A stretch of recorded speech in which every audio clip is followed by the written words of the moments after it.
Good morning students. आज का जो लेक्चर है ये है हमारा इंग्लिश के ऊपर ही, और लास्ट क्लास में हमने पढ़ा था फाइनाइट एंड इनफाइनाइट वर्ब्स। सो आज भी हम उसी के बारे में पढ़ेंगे।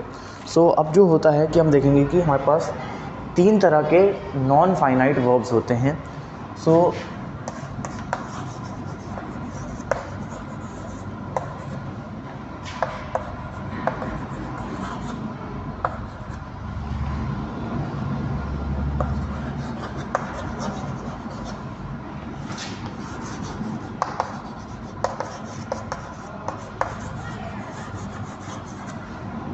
हमारे पास जो है वो तीन तरह के नॉन फाइनाइट वर्ब्स हैं। सबसे पहला जो है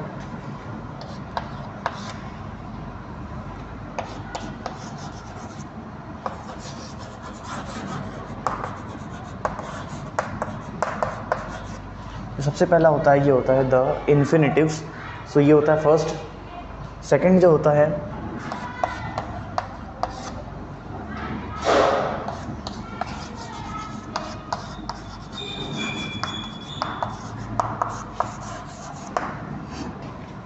ये होता है द पार्टिसिपल, यानी कि द पार्टिसिपल। थर्ड जो होता है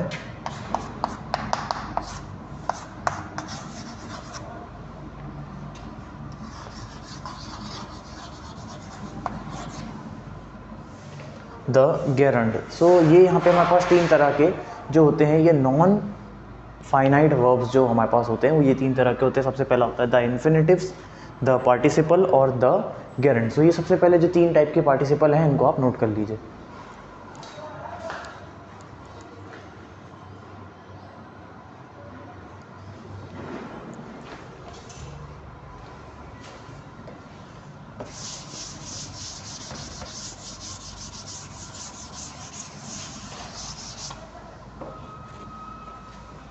अब जो हमारा सबसे पहला है यहाँ पे द इन्फिनिटिव, हम उसके बारे में जानते हैं। सो इन्फिनिटिव्स जो सेंटेंसेस होते हैं वो क्या होते हैं, सबसे पहले हम उसकी डेफिनेशन देख लेते हैं।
सो सबसे पहले तो ये डेफिनेशन है हमारी इन्फिनिटिव्स की। अब देखिए इन्फिनिटिव्स क्या होता है। The infinitives is a non finite verb so which is generally preceded by to and is used like a noun, an adjective और एन एडवर्ब। सो ये होता है हमारा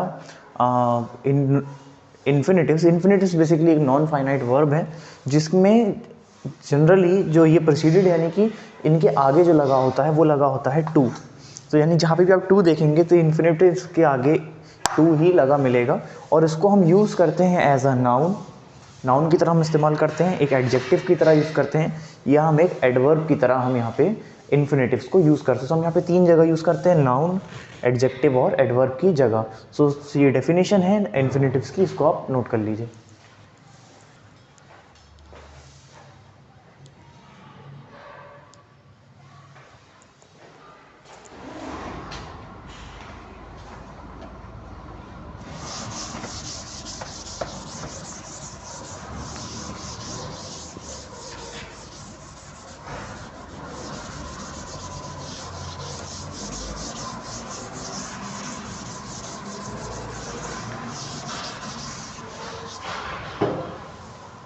अब हम कुछ एग्जांपल्स देख लेते हैं इसके। जो एग्जांपल है सबसे पहला,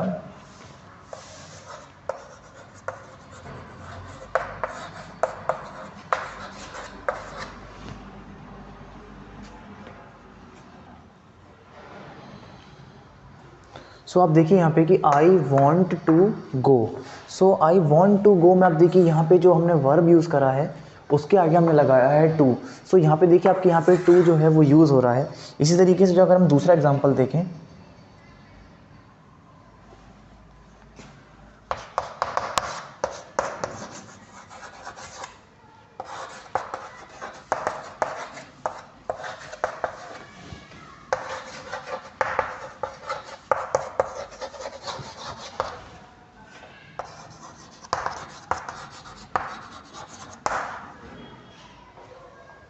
दे try to find fault with us.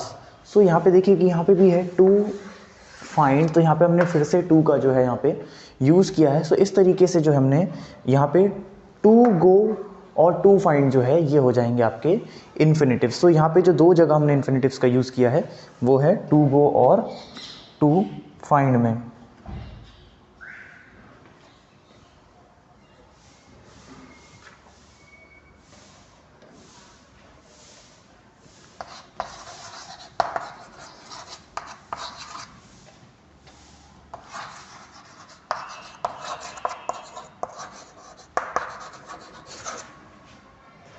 Birds love to sing, यानी कि चिड़ियों को गाना पसंद है। सो यहाँ पे आप देखिए कि बर्ड्स लव टू,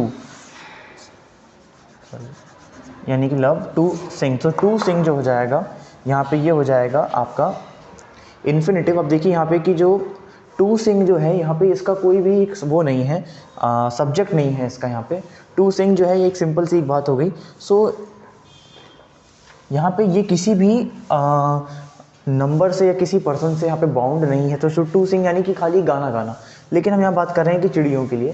तो इस तरीके से एक सेंटेंस एक मीनिंग बना रहा है। सो इस तरीके से ये भी हो जाएगा एक इन्फिनेटिव। सो ये तीन एग्जाम्पल है हमारे, जिसमें यहाँ पे पहले था टू गो, दूसरे में है टू फाइंड और तीसरे में है टू सिंग। सो ये तीन हमारे एग्जाम्पल्स हैं इन्फिनेटिव्स के, इनको आप नोट कर लीजिए।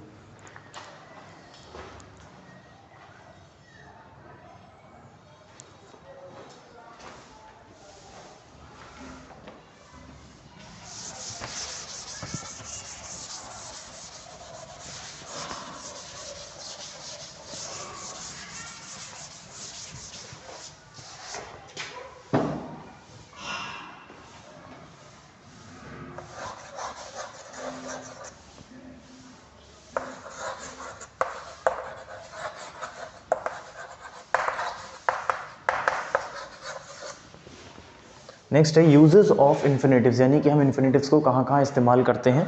सो सबसे पहले तो है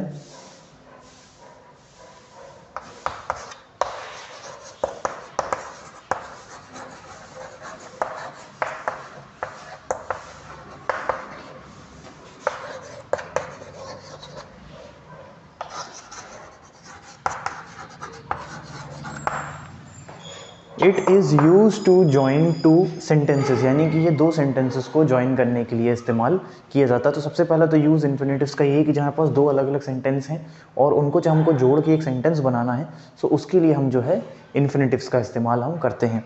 नेक्स्ट जो हो जाएगा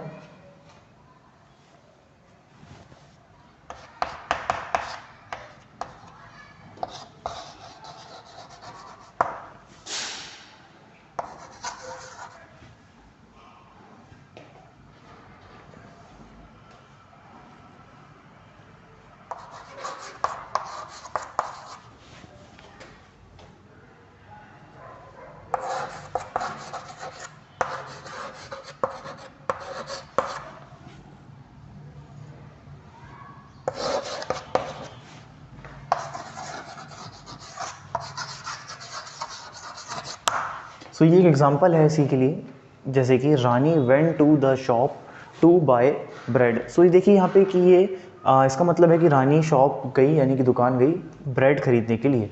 सो इसको हमने यहाँ पे दो सेंटेंस को जोड़ के एक सेंटेंस बनाया है। देखिए ये सेंटेंस है Rani went to the shop. Next हो जाएगा she wants to buy bread, यानी कि Rani went to the shop, she wants to buy bread. ही तो अलग अलग सेंटेंस है कि रानी दुकान गई, रानी ब्रेड खरीदना चाहती है। सो इनको हमने जोड़ के बना दिया कि Rani went to the shop to buy bread. So यहाँ पे आप देखिए कि टू बाय, सो ये इससे हमने इन दोनों सेंटेंस को कंबाइन करते हैं। सो टू बाय तो है जो वो एक इन्फिनेटिव है। सो इस तरीके से ये एक सेंटेंस उसका कंप्लीट हो गया। सो ये एक एग्जांपल है कि इसके तरीके से हम दो सेंटेंसेस को आपस में ज्वाइन करते हैं यूजिंग इन्फिनेटिव्स। सो इसको आप नोट कर लीजिए।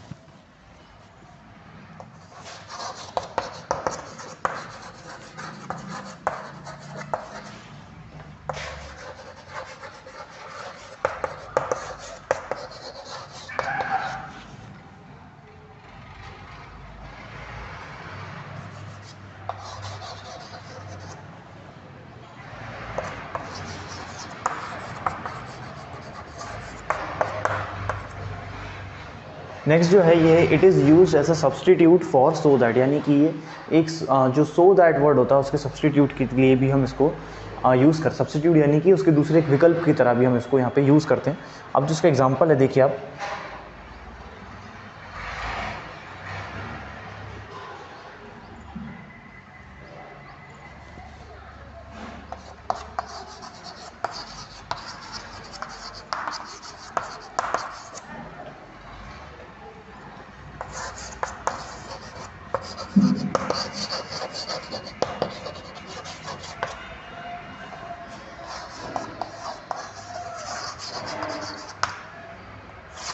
तो देखिए ये एक सेंटेंस है यहाँ पे कि the exercise is too difficult to solve.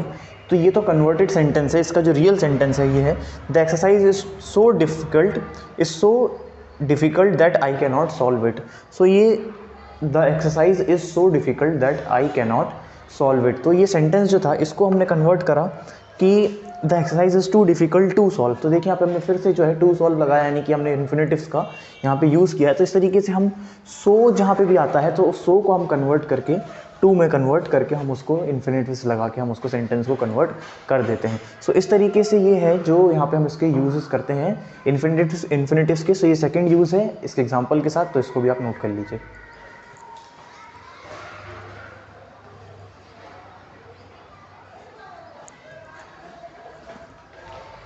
सो आज की क्लास में हमने देखा कि हम किस तरीके से इन्फिनेटिव्स का हम यूज़ करते हैं और किस तरीके से हम उसको अप्लाई करते हैं, उसे कहाँ कहाँ यूजेस हैं। सो आज की क्लास के लिए इतना ही। Thank you.